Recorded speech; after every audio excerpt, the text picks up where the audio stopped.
Dari riwayat Imam Ahmad dan Ibnu Majah bahwasanya ketika Nabi Ibrahim alaihissalam dilemparkan ke dalam api, mulailah semua hewan melata berusaha memadamkannya kecuali cicak yang justru meniupnya atau meniup api yang membakar Nabi Ibrahim alaihissalam. Diriwayatkan Abu Hurairah, barang siapa yang membunuh cicak dengan satu kali pukulan ditulis baginya 100 kebaikan, dan barang siapa yang membunuh pada pukulan atau bantingan yang kedua baginya lebih sedikit dari itu, dan barang siapa yang membunuhnya pada pukulan ketiga lebih sedikit daripada itu. Saya masih belum memahami hikmah perintah membunuh cicak. Bukankah cicak tidak membahayakan dan mengurangi populasi nyamuk? Bagaimana jika kita sudah mulai sholat berjamaah di masjid, ternyata baru menyadari ada kotoran cicak di dekat tempat sujud, sahkah sholatnya? Ini malam ini kemana-mana pertanyaannya nih. Ini masalah sumpah ya. Ini tanya masalah rumah tangga, tanya masalah sholat. Baiklah, malam terakhir. Hadis ini hadis sahih. Sama halnya kita bertanya, kenapa Allah ciptakan babi? Kalau tidak boleh dimakan, tidak usah diciptakan sekalian. Itu akal-akalan kita manusia. Kenapa sholat asar 4 rakaat? Kenapa enggak duhur juga 4 rakaat sama-sama siang? Kenapa enggak satu saja Allah kasih? Daripada jam 12 sama jam 4, lebih baik jam 2 siang sekalian 4 rakaat. Loh, Allah maunya begitu.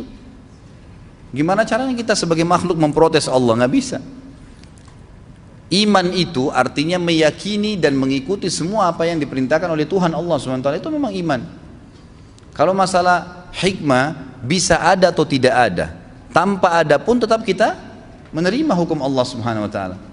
Nanti hikmah-hikmahnya datang setelah itu, gitu kan? Allah SWT memang menciptakan cecak. Memang dia makhluk yang diciptakan dan dia butuh makanan.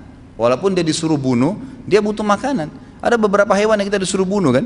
Bukan cuma cecak, kalajengking, ular, ya, hewan yang berbahaya. Memang kita dianjurkan bunuh. Anjing yang berwarna hitam semuanya, ya, sebagaimana sabda Nabi SAW, itu adalah jelmahan daripada syaitan, itu kan? Tapi semuanya hitam ya, semuanya, dan hanya anjing.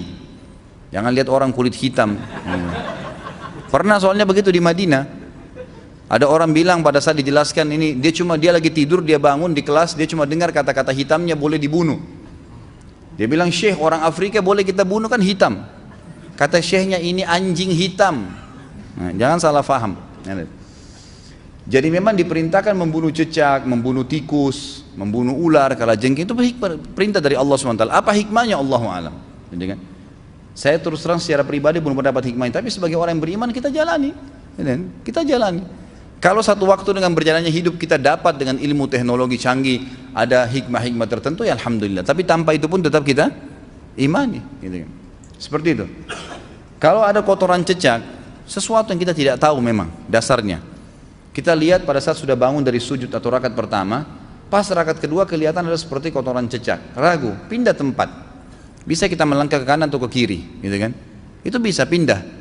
Itu satu jalan solusi yang disampaikan oleh para ulama fikih. Jadi kita bisa pindah.